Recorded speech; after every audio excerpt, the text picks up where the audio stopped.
Puji Tuhan, selamat malam Bapak Ibu Saudara semuanya. Salam, selamat berjumpa kembali malam hari ini dalam online discipleship revival total ministry. Oke, malam hari ini Bapak Ibu Saudara kita masih belajar tentang seri keluarga ya. Kalau 2 sesi sudah kita bahas tentang pernikahan ya. Jadi ngerti sebenarnya kenapa Tuhan itu izinkan manusia itu boleh menikah, dan itu merupakan sesuatu yang telah Tuhan rancang ketika manusia itu dibuat awalnya ya. Marilah kita membuat manusia lalu diberkati. Itu diberkati itu artinya diizinkan untuk menikah. Nah, selain untuk beranak pinak, untuk beranak cucu memenuhi bumi, ternyata ada maksud lain, yaitu supaya manusia itu boleh belajar tentang nilai kasih. Dan perkawinan di dalam kekristenan itu rahasia besar. Paulus berkata, yang dimaksud adalah hubungan antara Kristus dengan jemaat. Jadi barometernya, standarnya itu Kristus ya. Bagaimana hubungan kita dengan Kristus, nah itu bisa diaplikasikan dalam sebuah pernikahan yang diizinkan oleh Tuhan. Nah, malam hari ini saudara, temanya menarik ya. Nah, orang bisa menikah kalau ada jodohnya ya. Tapi kalau orang nggak bisa mempertahankan pernikahannya, akhirnya mereka bisa bercerai. Nah, makanya tema malam hari ini kita akan ambil ya, yaitu temanya adalah jodoh dan perceraian. Wow, ya, jodoh dan perceraian. Nah, ini 2 bagian yang akan kita bahas. Yang pertama, malam hari ini kita akan membahas dulu tentang jodoh dan kenapa ada perceraian. Tuhan itu kira-kira responnya gimana ketika apa yang telah dipersatukan oleh Allah, ya, jodoh yang diberikan oleh Allah ini, lalu diambil dalam komitmennya menikah, lalu kenapa terjadi sebuah perceraian. Nah, saudara, malam hari ini kita bahas dulu ya tentang jodoh, ya. Apa itu jodoh?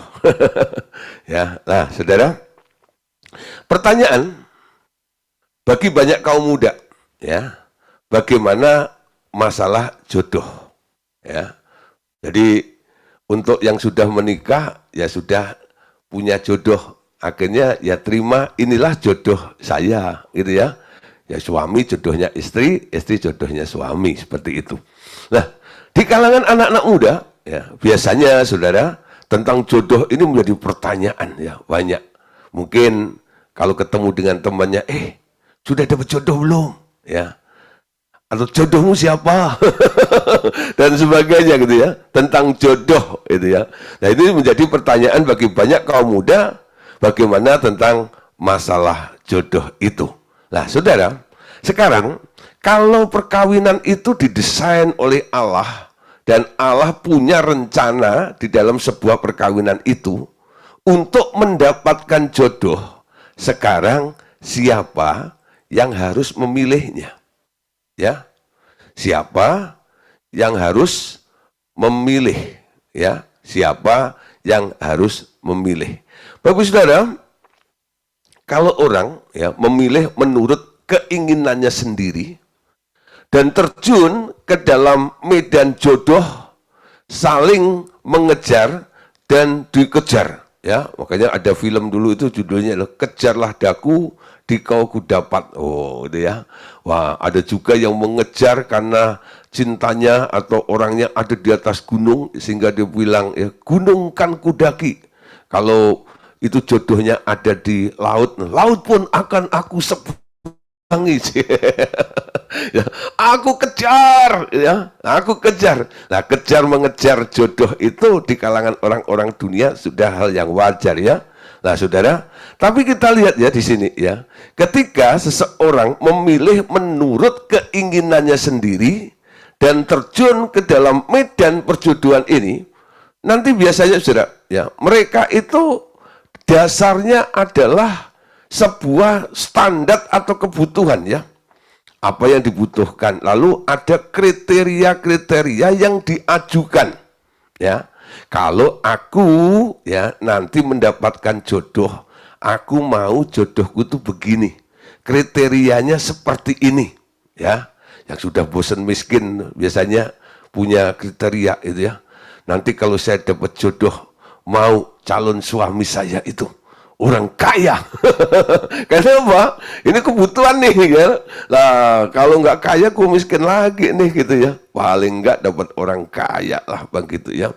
Nah kalau mereka kurang kasih gitu ya, mereka nanti akan mencari ya orang-orang yang menjadi jodohnya itu orang yang perhatian indah itu. Jadi mereka memilih menurut selera dan mengambil jodohnya itu sesuai dengan kriteria apa yang dia butuhkan itu. Nanti kan sudah menemukan itu, dia mencoba untuk mengejar, ya.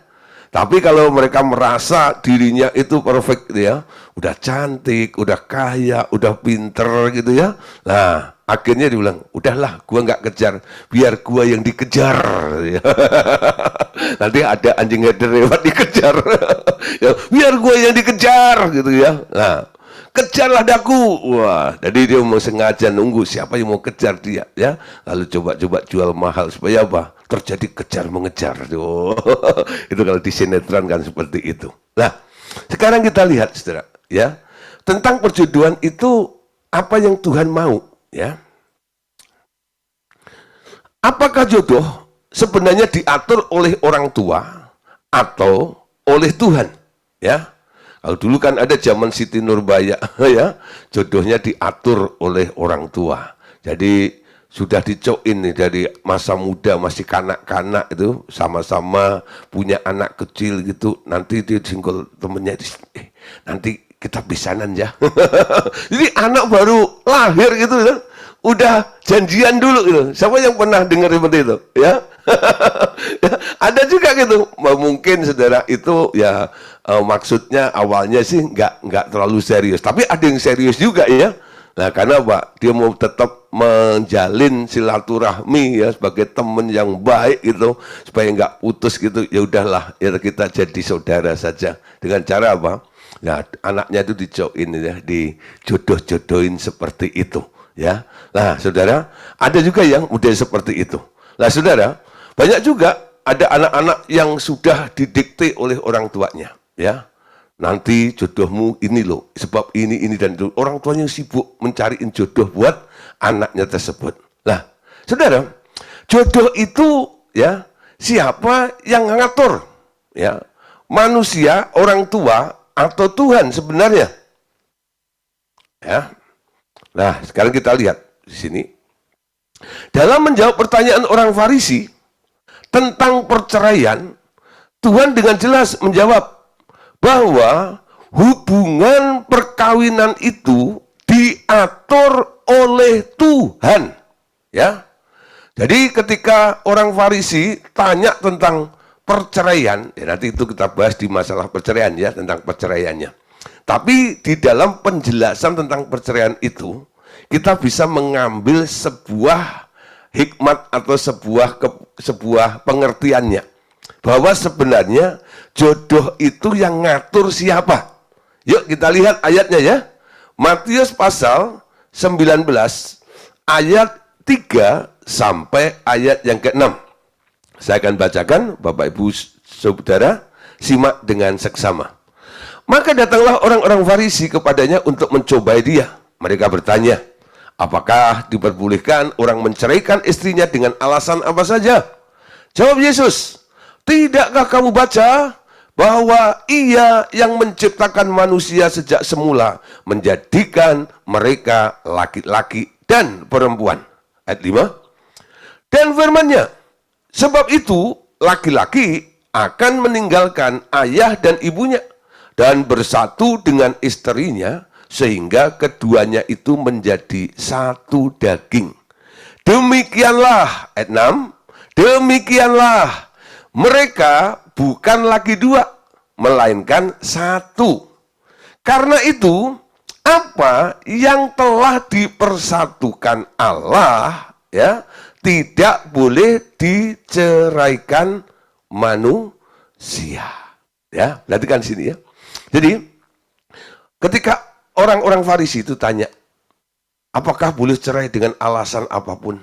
Ya, Lalu Tuhan Yesus menjawab, tidakkah kamu baca bahwa Ia yang menciptakan ya sejak semula menjadikan manusia itu laki-laki dan perempuan. Dan Dia berfirman, laki-laki itu akan meninggalkan ayah dan ibunya bersatu dengan istrinya, ya. Sehingga keduanya bukan lagi dua, tapi satu daging dikatakan, ya. Dan mereka di hadapan Tuhan dipandang satu. Kenapa? Karena ayat terakhir tadi, kalimat bagian terakhir dari ayat 6 dikatakan, apa yang telah dipersatukan oleh Allah tidak boleh diceraikan manusia. Sebenarnya pada dasarnya Allah itu enggak pernah mengizinkan, ya, dari hatinya Allah itu enggak suka orang bercerai, ya. Kenapa? Allah itu sudah berupaya. Ini merupakan inisiatifnya daripada Allah. Inisiatif tentang apa? Tentang mempersatukan laki-laki dan perempuan sehingga mereka bukan lagi dua tetapi satu. Ya. Sehingga dikatakan apa yang dipersatukan oleh Allah tidak boleh diceraikan oleh manusia. Amin. Nah, Saudara, tentang siapa yang harus ya memilih atau menjodohkannya tadi itu, ya. Ternyata jawabannya ada di sini ini. Ya, jawabannya di sini ini. Dipersatukan oleh Allah. Bukan dipersatukan oleh manusia. Entah itu oleh saudaranya, entah itu oleh orang tuanya, entah itu oleh keinginan dirinya sendiri atau oleh satu biro jodoh dan sebagainya, ya. Tapi jodoh itu adalah prakarsa daripada Allah langsung kepada manusia itu. Ya. Jadi kalau Anda mau menemukan jodoh Anda, jangan tanya kepada orang. Tanyanya kepada siapa? Ya jangan kepada rumput yang bergoyang juga. Rumput yang bergoyang cuma geleng-geleng. Aku nggak ngerti, aku nggak tahu gitu ya. Nah, kalau Anda mau tahu jodoh Anda siapa, Anda tanyanya sama siapa? Sama Tuhan. Nangkep, Saudara? Kenapa? Karena yang punya hak untuk mempersatukan manusia, laki-laki dan perempuan itu adalah Tuhan, bukan manusia. Apa yang dipersatukan oleh Tuhan. Saudara, kalau pelajaran ini ya diajarkan sejak sedini mungkin kepada anak-anak muda, ya, saya yakin mereka tidak akan mengambil salah langkah. Kenapa? Ketika mereka pada satu titik ya usia tertentu lalu merasa membutuhkan pasangan hidup, lalu mulai pengen menemukan jodohnya, mereka tahu ya alamatnya kemana dia harus nanya tentang jodohnya itu siapa. Amin. Nah, tentang perjodohan ini, kalau orang tersebut mau nanya kepada Tuhan, saya yakin saudara, ya bagi laki-laki yang mau nanya kepada Tuhan, nanti dia akan menemukan tulang rusuknya yang sebenarnya. Bukan tulang jempol, bukan tulang kaki, betul ya. Nah, nanti kalau perempuan ini mau nanya kepada Tuhan, ya, siapa jodohnya, nah nanti dia akan menemukan tudung yang sebenarnya. Dan apa yang sudah dirancang oleh Tuhan itu pasti klop, saudara. Ya, pasti klop. Tapi kalau Anda mencoba untuk mencocok-cocokkan, gitu ya, nanti pasti akan ada yang dipaksakan sedikit. Nah, sesuatu yang dipaksakan itu kadang-kadang ya daripada ya nggak gimana ya, ya udahlah ngalah saja. Tapi orang tersebut tetap makan hati ya. Aduh, sampai kapan satu titik tertentu ya dia bilang ini sampai kapan aku ngalah terus. Akhirnya meledak juga saudara ya. Nah saudara, tapi kalau itu datang dari Tuhan, karena memang yang punya hak untuk menentukan siapa jodohnya siapa itu adalah hanya Tuhan. Amin. Nah, sekarang pertanyaan berikutnya, ya. Kalau Tuhan yang menentukan siapa jodoh siapa, ya. Sekarang bagaimana, ya? Tuhan itu mempersatukan laki-laki dan perempuan. Haruskah melalui pergaulan dan permainan cinta yang berlarut-larut dan banyak makan hati? Nah, saudara, bagaimana caranya? Coba perhatikan di sini, dalam kitab Kejadian, berisi berbagai corak-corak hidup manusia yang dari awal diatur oleh Tuhan. Coba kita lihat ya. Apa yang terjadi dengan hidup Abraham? Apa yang terjadi dengan hidupnya Ishak? Dan apa yang terjadi dengan hidupnya Yakub? Ini adalah contoh-contoh dasar dari berbagai corak hidup manusia. Ya, nanti kita akan belajar, saudara. Abraham, Ishak, dan Yakub itu sampai hari ini kan orang Israel kalau berdoa dalam nama Bapa, ya, Allah kami yang kami kenal di dalam Tuhan Yesus, yaitu Allahnya Abraham, Ishak, dan Yakub. Ada orang-orang yang masih berdoa begitu ya. Tiga nama itu kenapa selalu dikaitkan dengan Allah gitu loh.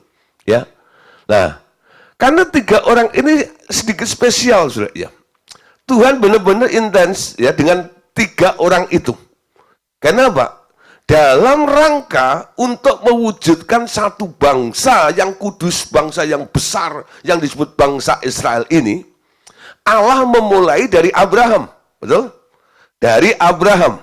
Nah, tentang jodohnya Abraham, itu kan dia dipanggil Tuhan sudah punya istri, bukan? Tapi Anda bisa melihat orang beriman itu bagaimana, ya, akhirnya bisa mendapatkan jodoh untuk anaknya.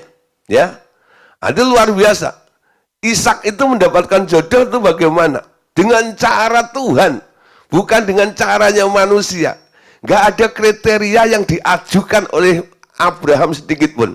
Ya, dia pokoknya mau semuanya itu atas kehendak Tuhan.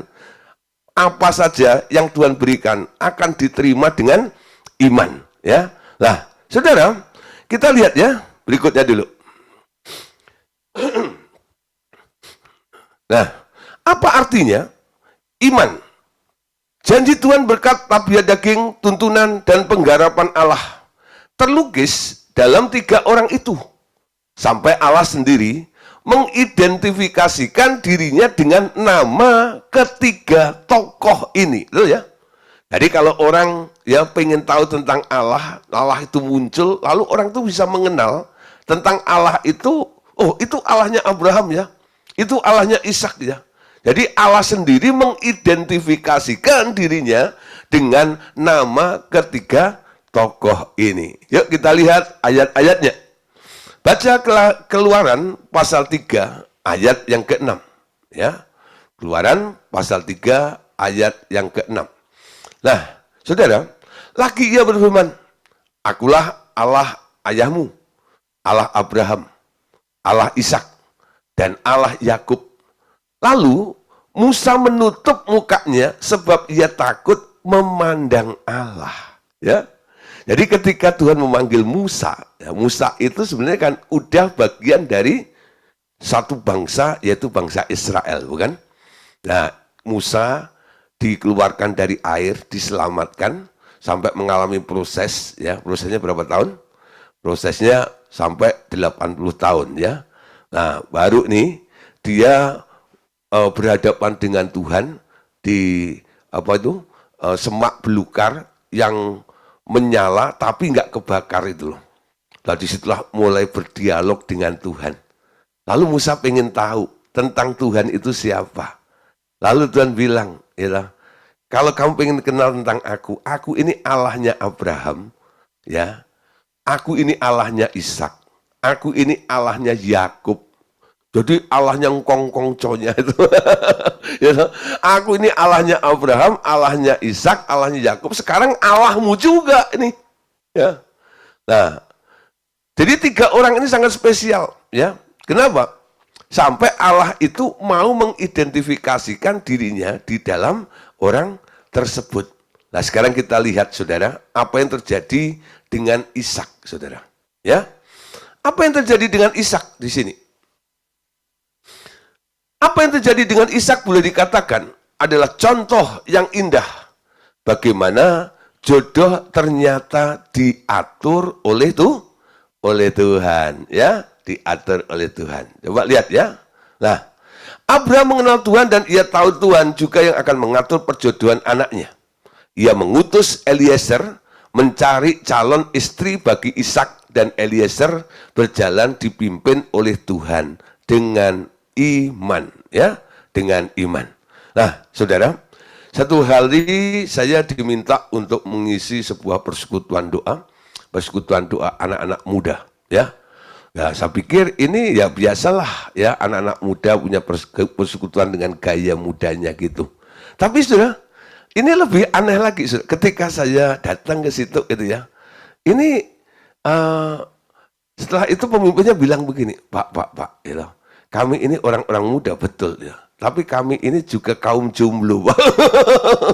Jadi ini orang sekitar 40-50 orang itu benar-benar jomblo semua, saudara, ya. Belum punya pasangan padahal usianya sudah di atas 25, 30 sampai ada yang 40 dan sebagainya gitu. Nah, saudara, dari situ akhirnya saya ngerti, gitu. Sekarang saya mesti bicara apa? Karena dia nggak memberikan tema kepada saya, akhirnya bilang gini, "Lah Pak, dengan saya ngomong begini masa Bapak nggak ngerti maksudnya?" Oh, saya tahu maksudnya. Oh, saya disuruh bicara tentang jodoh, gitu ya. Bagaimana mendapatkan jodoh. Nah, saudara, ketika saya diberikan satu signal seperti itu, lalu mereka puji-pujian, nyembah Tuhan kurang lebih 3/4 jam itu, sambil saya oprek-oprek ya tab saya itu. Nah, saya sudah ada persiapan tentang bagaimana jodoh itu ya, jodoh perkawinan di tangan Tuhan dan sebagainya itu. Nah, akhirnya saya tertarik untuk membawa yang ini, saudara, ya. Bagaimana menemukan jodoh versi Tuhan, ya. Versi Tuhan. Contohnya adalah Ishak mendapatkan jodoh, ya. Lalu saya minta untuk membuka Kejadian pasal 24, ya, ayat 2 sampai ayat yang ke-7, ya. Coba kita baca bersama-sama.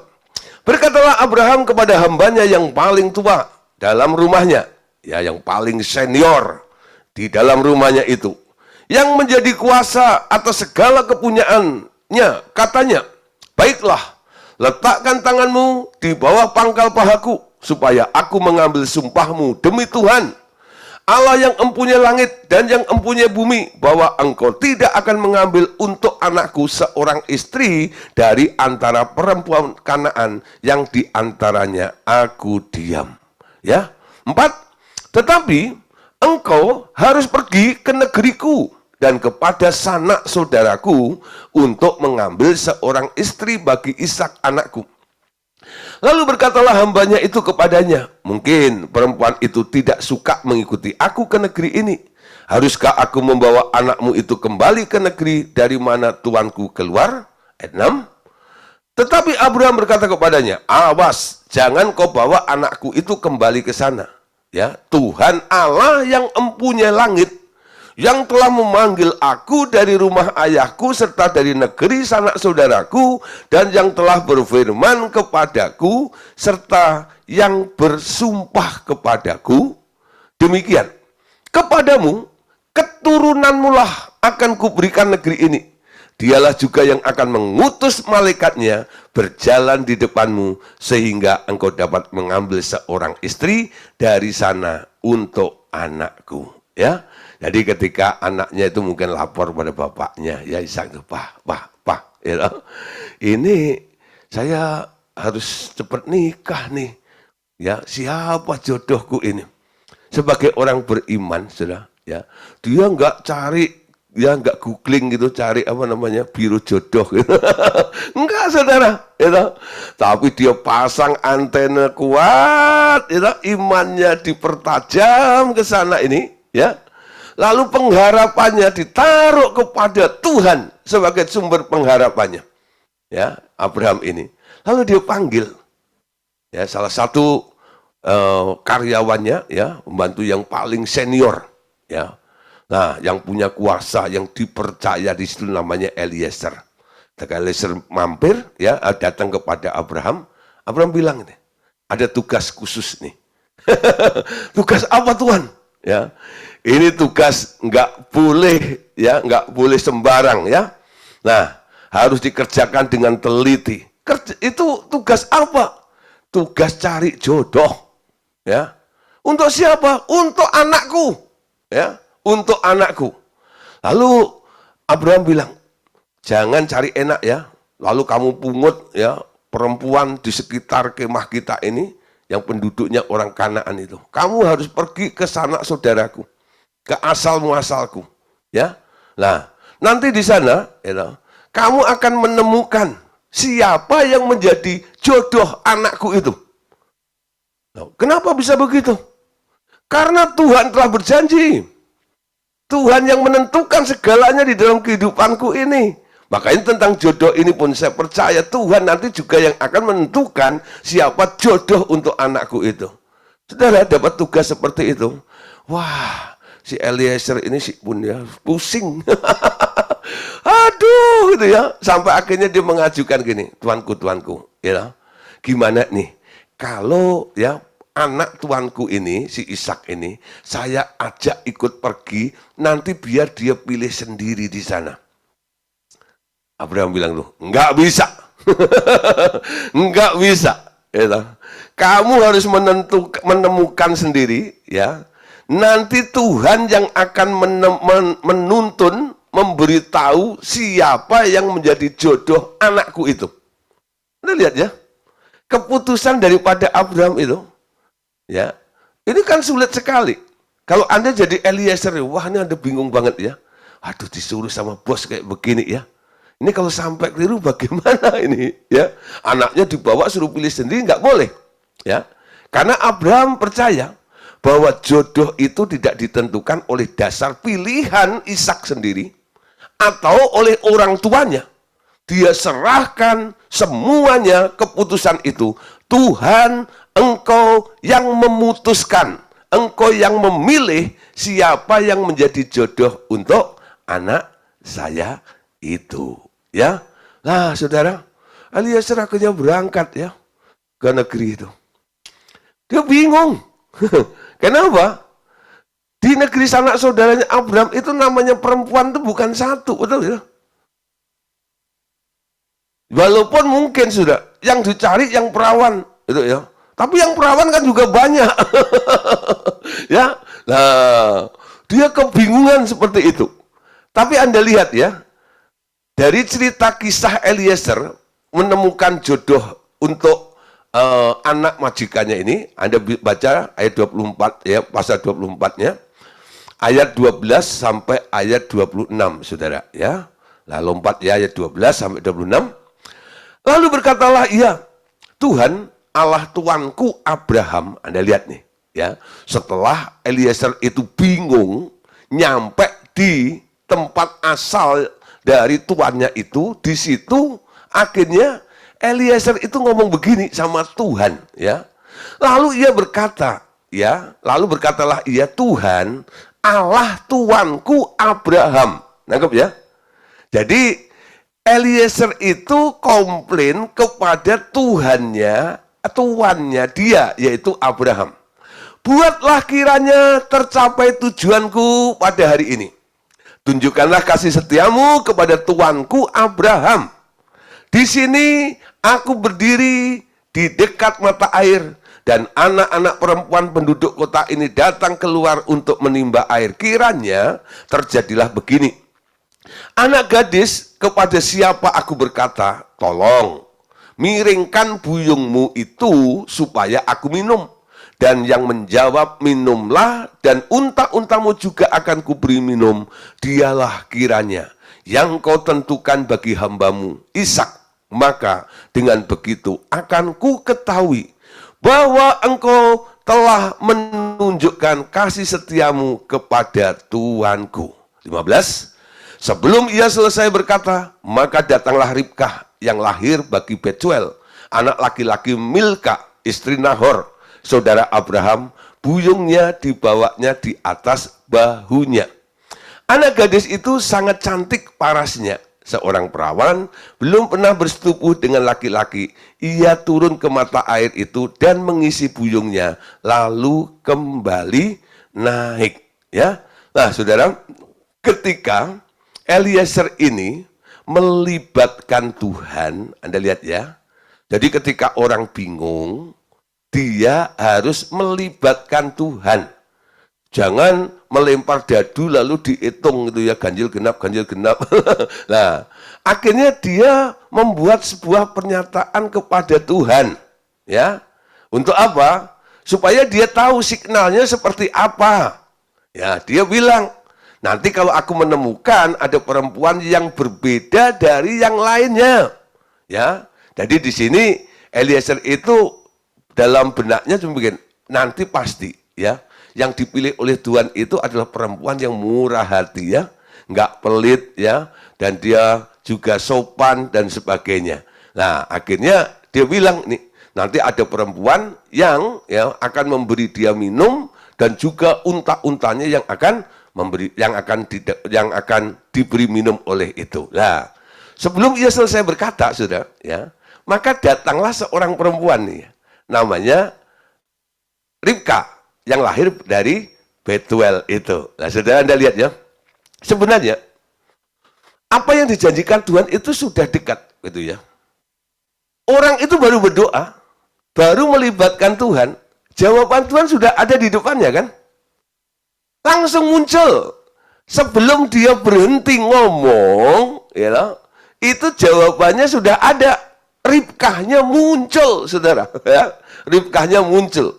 Apakah benar bahwa Ribkah itu yang ditentukan oleh Tuhan untuk Ishak? Coba Anda lihat ayat 17 ya, sampai ayat yang ke-19 ya. Nah, kemudian berlarilah hamba itu mendapatkan serta berkata, tolong beri aku minum air sedikit dari buyungmu itu. Jawabnya, minumlah Tuhan. Maka segeralah diturunkannya buyungnya itu ke tangannya, serta diberinya dia minum.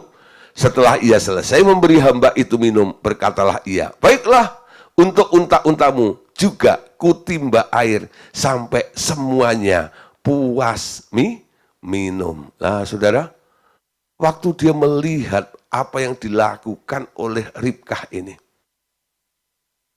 kalau Anda berdoa contoh ya, lalu apa yang Anda minta kepada Tuhan, ya, nah, ternyata terjadi di depan Anda seperti itu. Wah, gitu ya. Saya percaya, saya kalau ada dalam posisi Eliezer ini, Tuhan itu baiknya luar biasa, amin. Melibatkan Tuhan itu nggak ada ruginya, amin. Banyak orang kadang-kadang nggak mau melibatkan dalam hal perjodohan ini, untuk apa? Untuk supaya Tuhan yang menentukan pilihannya kepada Anda. Ternyata ketika Anda libatkan, seperti Abraham melibatkannya, ya, Eliezer juga melibatkan Tuhan. Tuhan menjawab dan Tuhan memberikan sesuai dengan apa yang diminta oleh Eliezer juga itu ya. Akhirnya Eliezer bilang, ini dia, betul ya? Ini dia.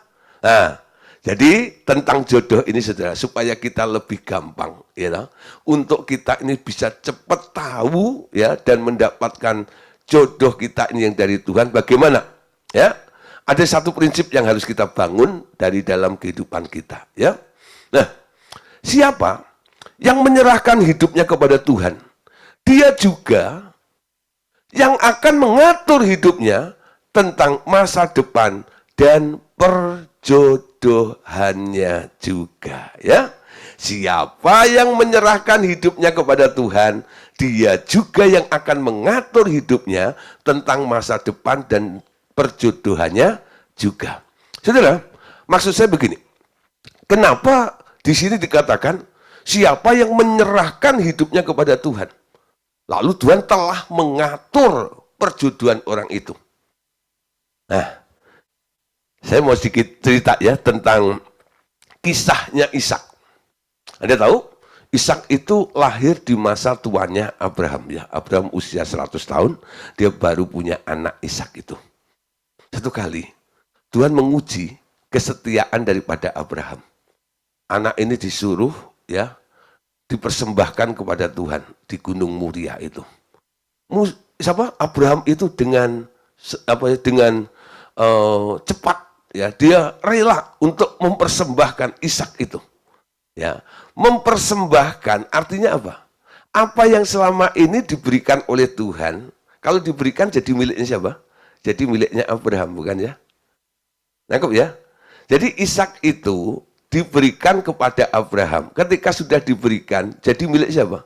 Jadi miliknya Abraham. Lalu Tuhan minta, ya. Ketika dia minta, sekarang Abraham harus menyerahkan. Amin. Ini ada penyerahan. Nah, di gereja kita punya acara penyerahan anak kadang-kadang ya. Penyerahan anak. Nah, sudah banyak orang kadang-kadang penyerahan anak itu mereka nggak kurang sedikit mengerti ya. Kenapa anak harus diserahkan? Saudara, anak kecil nggak boleh dibaptis. Baptis itu harus dilakukan kepada orang yang sudah ngerti dan bisa ambil sebuah komitmen. Makanya kita batasi. Ya, anak di bawah 12 tahun, kami tidak izinkan untuk dibaptis.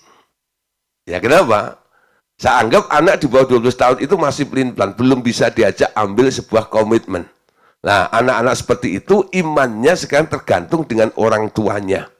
Nah, anak seperti ini hanya diserahkan kepada Tuhan, ya, diserahkan kepada Tuhan. Nah, ketika dibawa ke gereja, nanti pendetanya itu mewakili Tuhan. Si bapak ibu ini bawa anaknya, lalu diberikan kepada pendeta itu, pendeta gendong ya. Artinya apa? Apa yang dari orang tua manusia ini sekarang sudah diberikan kepada Tuhan. Itu namanya diserahkan, betul? Diserahkan. Nah, setelah itu, ya, nanti pendeta bilang, ya, sekarang, ya, aku titip anak ini ya, pelihara. Nanti kalau ada kebutuhan apapun juga, ya, minta kepada bapaknya. Bapaknya siapa? Bapaknya bukan orang itu, bapaknya Allah Bapak sebenarnya. Ya, nah dia kalau sudah diserahkan itu sebenarnya miliknya dia, ya. Nah, beda dengan Abraham ya. Abraham ini diminta, ya, Ishak itu diminta, ya, untuk dipersembahkan kepada Tuhan. Lalu Abraham mempersembahkan, artinya Ishak itu diserahkan kepada Tuhan. Hidup yang diserahkan, siapa yang menyerahkan hidupnya kepada Tuhan, nanti dia juga yang akan mengatur hidup orang yang diserahkan itu. Tentang masa depannya dan tentang perjodohannya juga. Nah, hubungannya apa, Pak? Nah, saudara Anda tahu ceritanya ya, ketika Ishak itu sudah dibawa ke gunung itu, ya, lalu Ishaknya diikat. Ya, diikat lalu mau dibunuh, dipersembahkan kepada Tuhan jadi korban. Tentu ada suara, Abraham, Abraham, jangan kau bawakan anak itu. Aku sekarang tahu hatimu sangat mengasihiku. Oke?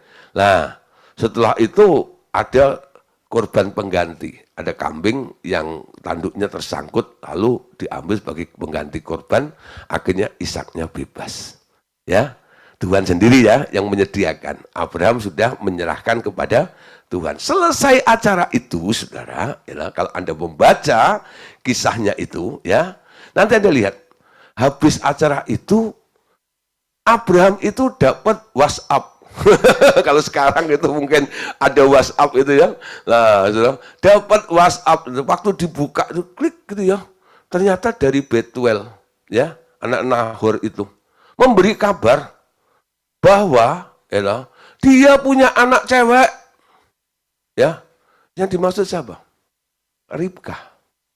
Ribkah lahir ya ketika Ishak itu dipersembahkan. Nangkep, saudara? Ini bukan kebetulan ceritanya. Ya. Ketika Abraham suruh Eliezer cari jodoh itu, ketemunya sama siapa? Ribkah. Ribkah lahir kapan? Ketika Ishak dipersembahkan. Nah, jadi hidup yang dipersembahkan, yang mau menyerahkan dirinya kepada Tuhan, Tuhan yang atur tentang masa depan orang itu. Dan tentang jodohnya juga. Amin. Ini pelajaran bagus sekali. Ya. Jadi kalau ada yang belum dapat jodoh, coba serahkan hidup pada Tuhan. You know? Nah, kalau udah diserahkan jangan mikir sendiri gitu ya. Semuanya Tuhan yang akan mikirin, saudara. Ya. Nah, kalau memang Tuhan bilang ya bahwa udahlah, nggak usah menikah juga nggak apa-apa. Ya. Tapi kalau Tuhan memang menghendaki Anda tetap menikah, ya Tuhan akan tetap kasih pasangan Anda sesuai dengan apa yang sudah disediakan untuk Anda. Amin. Nah, ini saudara ya. Jadi tentang jodoh ini bukan haknya manusia. Bukan orang tua yang menentukan. Tapi Tuhanlah yang menentukan siapa jodohnya siapa. Amin. Nah, di saudara, kita melihat ya, di dunia ini ada 3 istilah, saudara. Ya, ada berpacaran, ada bertunangan, dan ada persahabatan. Kalau Anda melihat di dalam Alkitab, ya secara jeli, ya di dalam Alkitab kita, sebenarnya tidak ada satu kata pun tentang berpacaran. Yang kita temukan adalah persahabatan dan pertunangan. Jadi kata pacar atau berpacaran adalah ciptaan anak muda zaman sekarang. Ya. Nah, mengapa harus berkeberatan dengan istilah itu? Dengan istilah pacaran ini. Nah, saudara, lihat di sini. Karena dalam konsep berpacaran, itu sudah dianggap lazim untuk pasangan muda itu merasa berhak untuk saling berpegangan tangan dan cium-mencium, berpelukan, meraba-raba untuk mengungkapkan hati mereka yang bergejolak melampaui batas-batas yang masih ada di antara dua sahabat. Ya, nah saudara, jadi keberatan dengan istilah berpacaran ini karena apa? Ini adalah ciptaan istilah yang dibuat oleh anak muda pada zaman sekarang ini. Ya, padahal belum punya hak. Ya, mereka masih sebagai sahabat, belum tunangannya, persahabatan. Tapi sudah melakukan hal-hal yang ya, melampaui, yang sebenarnya belum ranahnya seperti itu. Ya, Anda lihat, saudara, ada aturan yang ditulis di dalam kitab Taurat. Ya, dalam hukum Taurat, ternyata seorang gadis yang telah bertunangan dianggap sudah menjadi istri tunangannya. Ya, Matius pasal 1 ayat 18. Kelahiran Yesus Kristus adalah seperti berikut. Pada waktu Maria, ibunya bertunangan, ya, bertunangan dengan Yusuf, ternyata ia mengandung dari Roh Kudus sebelum mereka hidup sebagai suami istri. Ya, jadi Yusuf dan Maria itu bukan lagi pacaran, tapi sudah ada di dalam pertunangan. Nah, sekarang kalau orang tunangan ya, itu kan sudah mulai tukar cincin juga ya kadang-kadang ya, mulai diresmikan, dipestain juga kalau mereka yang punya duit ya untuk pertunangan itu ya, jadi diketahui oleh orang banyak dan sebagainya. Nah, tapi kalau orang berpacaran itu berbeda, saudara ya. Berpacaran itu masih ada unsur penjajakan. Tapi orang yang bertunangan itu mereka sudah mengambil sebuah kesepakatan bersama, ya. Lalu kesepakatannya itu diumumkan, ya. Walaupun belum diresmikan, belum diberkati, tapi mereka sudah, ya, menuju kepada sebuah keseriusan, ya, keseriusan. Jadi orang pacaran itu belum serius, ya, belum serius, masih coba-coba. Kalau cocok, ya lanjut. Kalau nggak cocok, ya bubarlah. Seperti itu. Ya. Ulangan pasal 22 ayat 23 sampai 24. Apabila ada seorang gadis yang masih perawan dan sudah bertunangan, jika seorang laki-laki bertemu dengan dia di kota dan tidur dengan dia, maka haruslah mereka keduanya kamu bawa keluar ke pintu gerbang kota dan kamu lempari dengan batu sehingga mati gadis itu, karena walaupun di kota ia tidak berteriak-teriak, dan laki-laki itu karena ia telah memperkosa istri sesamanya manusia, demikianlah harus kau hapuskan yang jahat itu dari tengah-tengahmu. Saudara ya, kalau mereka sudah menjadi tunangan lalu melakukan sesuatu dengan laki-laki yang lain, mereka dihukum, ya, dianggap memperkosa istri sesamanya manusia, padahal belum menikah, baru bertunangan. Amin. Nah, jadi bertunangan itu lebih serius, ya. Sebaliknya, tak ada istilah berpacaran bagi anak-anak Allah. Tapi jadilah sahabat-sahabat. sahabat dekat, sambil mencari kehendak Allah.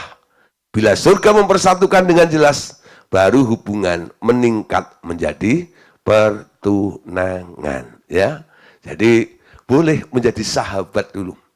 Sambil apa? Sambil penyesuaian. Nanti kalau Anda sudah tahu, ya, dan Tuhan mungkin menjadikan satu pernyataan dan banyak kecocokan dan sebagainya, akan mengambil satu langkah ke depan, ya, satu step lagi, yaitu mulai dengan babak pertunangan itu, ya. Nah, jadi di situ dikatakan tidak ada istilah berpacaran bagi anak-anak Allah. Jadi Anda jangan tanya kepada anak Anda, udah punya pacar belum? Gitu, ya. Ya, sebagai orang rohani, ya, sekarang Anda nggak boleh nanya kepada anak-anak, udah punya pacar atau belum? Itu pacarnya dia loh, gitu ya. Istilah pacar itu bukan untuk orang beriman, itu untuk anak muda-mudi zaman sekarang, ya. Ya, nah, jadi biar mereka menjadi sahabat dulu aja, persahabatan, betul? Bukan sekedar teman, temannya banyak. Tapi mungkin dia bersahabat, sahabat itu nggak terlalu banyak, ya. Mungkin hanya 2-3 orang saja, ya. Tapi temannya boleh banyak, sahabat itu nggak terlalu banyak. Nah, di situ sahabat itu bisa saling curhat, saling, ya pokoknya akhirnya bisa mengerti, ya, sifat mereka, kondisi mereka dan sebagainya. Nah, di situ dibawa kepada Tuhan, ini kok kayaknya ada kecocokan dengan saya, apakah ini jodoh saya? Boleh ditanyakan kepada Tuhan. Nah, saudara, dalam persahabatan, ya, dalam persahabatan ada banyak hal yang amat indah dan menjadi ikatan yang panjang sampai kekal. Bila ikatan menjadi pacar, padahal kehendak Tuhan belum mereka yakini, dan terjadi peluapan emosi yang berlebihan, bila akhirnya hubungan harus putus, selalu menimbulkan luka batin yang dalam, ya. Ada rasa malu, ada kecewa, ya. Karena apa? Karena putus tadi, itu menimbulkan luka batin, ya. Sehingga menjadi satu luka yang begitu dalam, lalu ada rasa malu, kecewa, dan nanti akan muncul sebuah istilah, bekas pacar, bekas gue, ya, atau barang bekas, ya. Saudara, bekas pacar. Kata bekas itu kan nggak enak, betul ya? Paham itu? Itu siapa itu? Wah, itu bekas pacar gua. Kata bekas, gitu ya. Nah, kata bekas itu kan nggak enak, betul ya? Nah, kenapa? Ketika orang berpacaran, mereka ada kemungkinan untuk putus. Ketika terjadi putus, ya, akan terjadi luka, kecewa dan sebagainya. Apalagi kalau pasangannya itu menyebutnya sebagai bekas, kan nggak enak, gitu ya. Bekas. Apalagi kalau pacarannya itu udah melampaui hal yang aneh-aneh gitu, nanti mereka tuh bekas gini, wah tambah parah lagi itu ya. Bekas, ya. Nah, saudara, walaupun kondisi seperti itu, ya, bagi orang-orang yang mungkin karena belum mengerti pengajarannya dan sudah melakukan, ya, berpacaran lalu akhirnya muncul istilah tadi, ya, ada luka, ada kecewa dan disebut sebagai bekas dan sebagainya. Bagaimana menyikapi orang-orang tersebut di dalam Tuhan, ya? Hal-hal itu masih dapat disembuhkan kembali dengan pelayanan kesembuhan batin dan pemulihan. Namun sungguh alangkah indahnya bila sejarah seperti itu tak pernah terjadi, ya. Dalam bengkel rohani saya menemukan banyak orang-orang yang mengalami seperti itu, ya. Korban jatuh cinta gitu dan sebagainya, ya. Memang ketika sedang cinta gitu loh, wah, jatuh cinta berjuta rasanya, ya. Ketika sudah putus gitu, pahitnya luar biasa. Cuman satu kata, kuciwa, ya. Kenapa aku dulu kenal dengan dia, tahu gitu gua nggak sudi sama dia. Tapi sudah terlanjur, ya. Nah, luka sudah terjadi seperti itu. Nah, sebagai hamba Tuhan, kami juga hanya satu yang kami lakukan. Kami inner healing, ya. Lakukan kesembuhan batin, ya. Nah, ini melenyapkan semua memori-memori itu loh. Dari sejarah-sejarah, peristiwa-peristiwa yang pernah terjadi atas orang itu kita hapus dari memorinya, lalu kita bersihkan, kita sucikan, kita hapus semuanya, ya. Seolah-olah kita jadikan mereka manusia baru, ciptaan baru. Seolah-olah nggak pernah melakukan itu, nggak pernah terjadi hal itu atas hidupnya, ya. Tapi sebenarnya, saudara, ya, ada sesuatu yang lebih indah, ya. Bila sejarah seperti itu harusnya tak terjadi atas orang itu. Amin. Nah, saudara, dalam pernikahan itu kan kita mengenal, ya, adanya sumpah, ya. Kata sumpah itu menunjukkan sebuah statement yang serius, ya. Sumpah. Jadi kalau Anda ngomong, nanti Anda kurang yakin, ya, dengan omongan orang itu, lalu coba, kamu berani bersumpah nggak atas perkara ini? Iya, aku bersumpah, gitu kalau macam itu, ya. Nah, ada sumpah dalam perkawinan, ya. Sumpah perkawinan. Kenapa orang menikah harus bersumpah? Ya, sumpah perkawinan. Tentang sumpah perkawinan ini tidak jelas sebenarnya, ya. Kapan ikatan pernikahan harus diawali dengan sebuah sumpah pernikahan. Tetapi sejak turun-temurun manusia melakukannya, baik yang mengerti hukum Taurat ataupun yang tidak. Di antara segala bangsa mereka menyatakan ikatan itu dengan resmi, dengan berdoa kepada penguasa langit dan bumi, ya. Mereka berjanji untuk setia sampai akhir hayat, untuk saling mencintai satu dengan yang lain di hadapan Tuhan, ya, atau Tien, Maha Dewa, atau di hadapan penguasa langit yang mereka sembah. Jadi semua kepercayaan mereka membawa orang menikah itu ke hadapan dewa-dewa mereka, lalu disuruh bersumpah, ya. Nah, kenapa harus di hadapan Tien, Mahadewa, penguasa? Karena itu yang dianggap paling tinggi. Kalau orang Kristen, ya di hadapan Bapa, Tuhan Yesus dan Roh Kudus, ya. Nah, saudara, jadi hubungan mereka itu disaksikan. Ada yang menyaksikan ketika kedua insan itu mengucapkan sumpah setianya ketika dalam perkawinan itu. Maliaki 2, 14-15.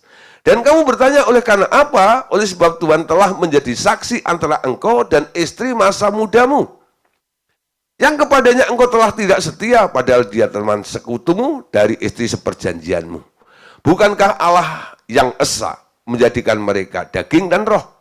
Dan apakah yang dikehendaki kesatuan itu? Keturunan ilahi, ya. Keturunan ilahi. Itu yang dikehendaki, ya.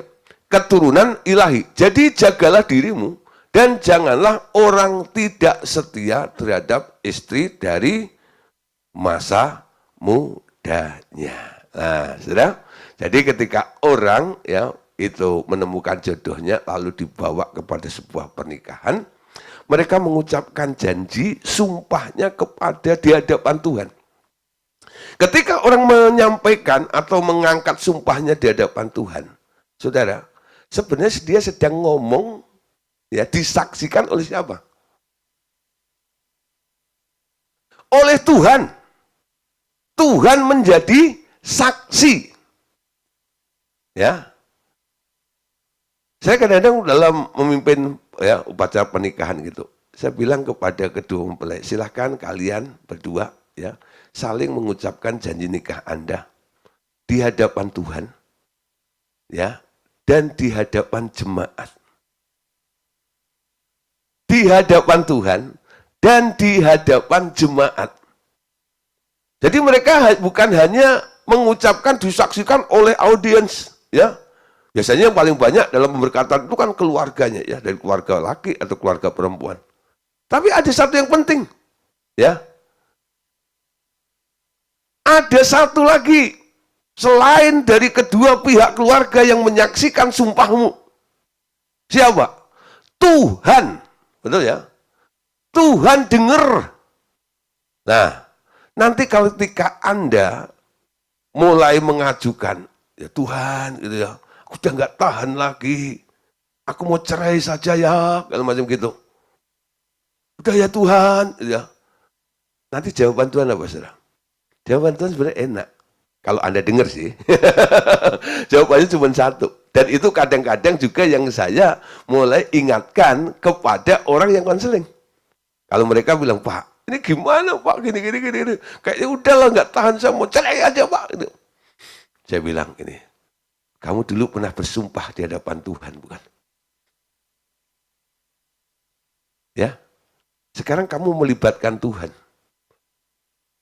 Kalau hari ini coba kamu tanya sama Tuhan, Tuhan, ya, jawaban Tuhan kira-kira apa? Tuhan akan mengingatkan apa yang engkau lakukan, yang pernah engkau ucapkan di hadapannya itu. Dulu kamu ngomong apa? Dulu kamu ngomong apa? Aku mau setia, ya, baik dalam kaya maupun miskin, sehat maupun sakit, ya, dan keadaan apapun juga, ya, sampai maut memisahkannya. Nah, itu nanti akan diingatkan oleh Tuhan kepada Anda. Nah, banyak orang kadang-kadang kalau udah maunya pisah kalau macam itu, walaupun Tuhan ngomong seperti itu ya nggak dengar. Gitu. Yang didengar apa? Ya cuma satu kata, pokoknya, maunya dia sendiri tadi itu. Cuma Tuhan ingatkan itu. Coba nanti ya, kalau Anda menghadapi anak Anda ya, atau ya Anda sebagai konselor, Anda dinilai sebagai orang yang dewasa dalam keluarga Anda, lalu orang minta nasihat kepada Anda tentang perkara ini. Anda jangan berargumen menurut logika kita. Atau Anda berpihak karena Anda terlalu, aduh ya kasihan juga ya. Ya sudahlah. Daripada kamu menderita terus kayak begitu. Ya sudah cerai aja. Gitu ya. Ada orang yang memberikan nasihat atas pertimbangan gitu, kasihan Pak, kasihan Pak. Gitu. Nah, saya memberikan nasihat ketika mereka belum mengikat atau memberikan sumpahnya di hadapan Tuhan. Ingat ya, kamu harus kenal sama pasanganmu itu. Nanti kalau sudah diberkati, sudah mengangkat sumpah di hadapan Tuhan, Allah membenci perceraian. Apa yang disatukan oleh Allah nggak boleh diceraikan oleh manusia. Allah nggak pernah setuju kamu cerai sebenarnya. Ya gitu ya. Itu nasihat saya berikan sebelum mereka masuk dalam pernikahan. Ya. Untuk apa? Untuk menimbang dulu. Untuk menimbang dulu kalau itu sudah kemauan orang itu sendiri ya, pokoknya aku mau menikah sama dia. Ya. Ada ya seperti itu. Anda sudah nasihati gini, pokoknya dia nggak mau, ya. Apalagi kalau sudah terjadi insiden, kalau macam itu, pokoknya Pak itu harus gitu. Nah, coba pikir-pikir, gitu ya. Nah, itu nasihat lebih baik dilakukan, ya, diberikan sebelum mereka mengangkat sumpah di hadapan Tuhan. Nah, supaya apa? Karena Tuhan itu mau, ya. Ketika Anda mengucapkan sumpah itu, ya, tadi dikatakan, oleh karena apa? Oleh sebab Tuhan telah menjadi saksi antara engkau dan istrimu pada masa mudamu. Istri pada masa mudamu, ya, istri masa mudamu, bukan istri mudamu, ya. Istri masa mudamu yang kepadanya engkau telah tidak setia pada dia teman sekutumu dan istri seperjanjianmu, ya. Kamu janji ikrar bersama-sama. Amin. Nah, saudara. Dan Tuhan yang menghendaki, saudara, kalian bersatu itu, dia ingin ada dampak, ada hasilnya. Dari persatuan itu nanti akan ada hasilnya, yaitu anak-anak yang disebut keturunan ilahi. Anak yang kudus. Amin. Anak perjanjian itu anak kudus. Tapi anak di luar perjanjian itu namanya anak nggak kudus, alias haram. Ya, alias haram. Nah, nanti kita akan pelajari lebih banyak. Ya, ketika orang bercerai itu dampaknya bukan hanya untuk suami dan istri. Anak yang dulunya sebagai anak sah, anak yang kudus, anak keturunan ilahi, gara-gara kedua orang tuanya cerai. Perjanjiannya dibatalkan, diingkari. Nah, sekarang anak ini nggak punya covering. Statusnya berubah juga. Ya. Nah, kita bisa menolong dengan caranya sih, kita adopsikan kepada Allah Bapa, jadi anaknya Allah Bapa sih. Ya. Tapi ini merupakan kerugian. Ya, harusnya Anda sebagai orang tua, suami istri, menjadi tudung, menjadi covering bagi anak-anak itu. Akhirnya karena ini gentengnya kebuka, gitu, perjanjiannya dirusak, gentengnya kebuka. Si anak itu biasanya jadi broken child. Karena apa? Karena adanya broken home. Ya. Nah, lalu anak itu hidup udah nggak seperti habitatnya Allah. Lebih gampang diserang sama setan seperti itu, ya. Oke, Saudara, ya, untuk menutup malam hari ini, ya, sebelum besok kita akan belajar tentang perceraiannya, ya. Allah yang kita sembah telah menjadi saksi bagi pernikahan kudus, dan Dia yang menginginkan lahirnya keturunan yang ilahi dari suatu perkawinan kudus. Perkawinan kudus ditandai dengan sebuah perjanjian antara manusia itu satu dengan yang lain dan kepada Tuhan. Perjanjian ini adalah dasar ikatan yang kuat yang harus dipegang seumur hidup dan juga kelak menjadi dasar keabsahan kehadiran anak-anak mereka di bumi. Amin. Nah, ini penting, ya. Oke, Saudara. Jadi tentang jodoh sudah. Nanti kita akan sambung ya next time untuk bahas tentang perceraiannya. Oke. Makasih untuk kesempatan malam hari ini. Tuhan Yesus memberkati kita semuanya. Amin. Yuk kita